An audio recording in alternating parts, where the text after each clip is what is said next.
మాయ మాటలు చెప్పి మభ్యపెట్టారు. ఒక్క హామీ కూడా అమలు చేయలేదు. వెంటనే తులం బంగారం ఇవ్వాలి, కోడేళ్లు మరణిస్తున్నా పట్టించుకోవడం లేదు, ఏమాత్రం శ్రద్ధ ఉన్నా చర్యలు తీసుకోవాలి. కాంగ్రెస్ సర్కార్ పై ఎమ్మెల్సీ కవిత ఫైర్ అవుతా ఉన్నారు.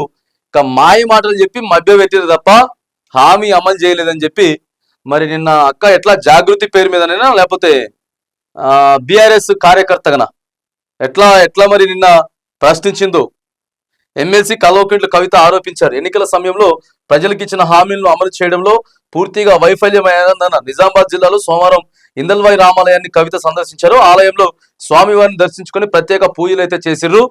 ఇక ఇటు ప్రభుత్వానికి అటు వాళ్ళ సొంత పార్టీకి కూడా అప్పుడప్పుడు కౌంటర్లు ఇచ్చేటటువంటి ప్రయత్నం చేస్తున్నటువంటి కల్వకుంట్ల కవిత నిన్న బీఆర్ఎస్ పార్టీ వాళ్ళు కూడా చాలా మంది అక్కడ తహసీల్దార్లకు లెటర్లు ఇచ్చేటటువంటి ప్రయత్నం చేసిర్రు.